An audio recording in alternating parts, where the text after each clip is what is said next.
Hurricane Irma makes landfall in Caribbean. Tourist evacuation in Florida. The National Weather Service said the eye of Hurricane Irma passed over Barbuda, a small island located near Antigua in the northeastern Caribbean, at 1:47 am local time, 6:47 am BST. The National Hurricane Center said Irma was maintaining Category 5 strength with sustained winds near 185 miles per hour, 295 kilometers per hour. Residents and tourists in the region have been told to stay inside with Antigua, Anguilla and St. Kitts and Nevis next in the hurricane's path as it heads towards Florida. The hurricane is traveling in a west-north-westerly direction at 15 miles per hour, 24 kilometers per hour, and is passing around 40 miles north of Antigua, where early reports of very strong winds are slowly emerging.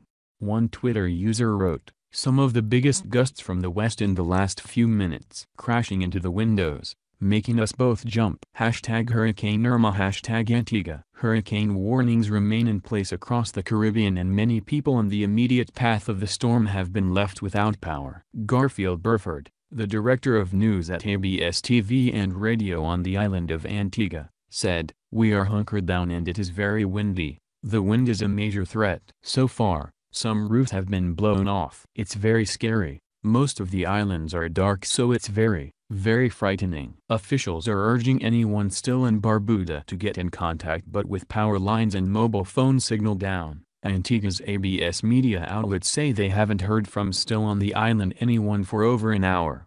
The extent of the damage caused by the hurricane and the number of casualties is not yet known, but many homes in Antigua and Barbuda are not built on concrete foundations and are very susceptible to wind damage. The storm is expected to move slowly across the Caribbean over the next few days before hitting Florida at the weekend. The U.S. mainland has already been devastated by Hurricane Harvey in recent days, with the government forced to set aside millions to repair the damage. Officials in Florida have begun ordering evacuations and there are already huge concerns about Florida Keys, a chain of islands at the southern tip of the state that is a tourist hotspot and home to more than 80,000 residents. At the moment it is in the direct path of the storm, prompting the mandatory evacuation of locals and residents over the coming days before Irma hits this weekend. Bahamas Prime Minister Hubert Minnis has said the government will issue a mandatory evacuation order for 6 southern islands as authorities would not be able to help people caught in the potentially catastrophic conditions there. Those who live on the islands will be flown to Nassau on the island of New Providence in what will be the biggest hurricane evacuation in the island's history. Mr. Minnis warned residents that emergency services may not be able to reach them when the storm is at its height between Thursday and Friday. Hurricane Irma, the most powerful storm to form in the open Atlantic Ocean, made landfall in the Caribbean early Wednesday and barreled toward Puerto Rico on a path that may bring it ashore in Florida and destroy so much property that damages may surpass Hurricane Katrina. Irma has sent cruise lines and insurance stocks plunging, with Barclays plc estimating insured losses in a worst-case scenario at $130 billion.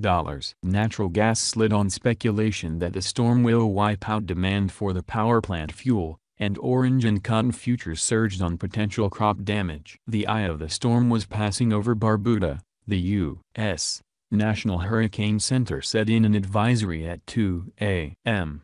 New York time. Irma comes less than 2 weeks after Hurricane Harvey smashed ashore in Texas, knocking offline almost a quarter of U.S.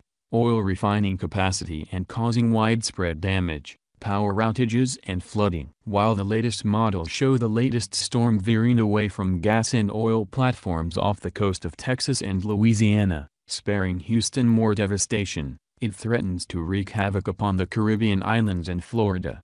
Irma is the kind of storm where you get thousands of lives lost, said Chuck Watson, a Savannah, Georgia-based disaster modeler with Enki Research. This is not going to be the big slow-motion flood like Harvey. This is a real, honest-to-God hurricane. Irma's top winds were 185 miles, 300 kilometers, an hour late Tuesday, making the system a Category 5, the highest measure on the 5-step Saffir-Simpson scale. It's on track to strike or graze Caribbean islands from Antigua to Puerto Rico through Wednesday, and Cuba by Saturday, the U.S. National Hurricane Center said. Where Irma hit Miami with the same force as a Category 4 storm that struck in 1926, insured losses would reach $125 billion to $130 billion, Jay Gelb, an analyst at Barclays, wrote in a note. Uninsured losses would be on top of that. Losses from Katrina, both insured and uninsured, reached $160 billion in 2017 after it slammed into New Orleans in 2005, according to the U.S. National Centers for Environmental Information. Losses across the Caribbean could easily reach $8 billion to $10 billion, Watson said. The islands that take a direct hit could be destroyed, and San Juan, Puerto Rico, could be grazed by winds of at least 111 miles per hour. $200 billion.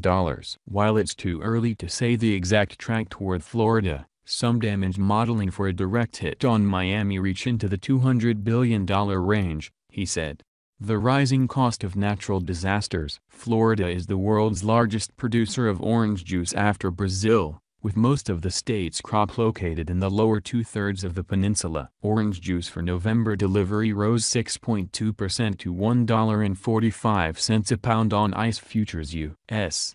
Tuesday. Cotton jumped by the 3-cent exchange limit, or 4.2%. to 74.88 cents a pound. Our biggest concern is Florida citrus, said Joel Widener, co-founder of Commodity Weather Group LLC in Bethesda, Maryland. There is big enough fruit on the trees that the fruit could drop off. It could literally get blown off. 3 hurricanes. Only 3 Category 5 hurricanes have hit the contiguous 48 U.S. states, according to Weather Underground. The Labor Day hurricane of 1935 that devastated the Florida Keys, Hurricane Camille in 1969, and Hurricane Andrew that cut across Florida in 1992.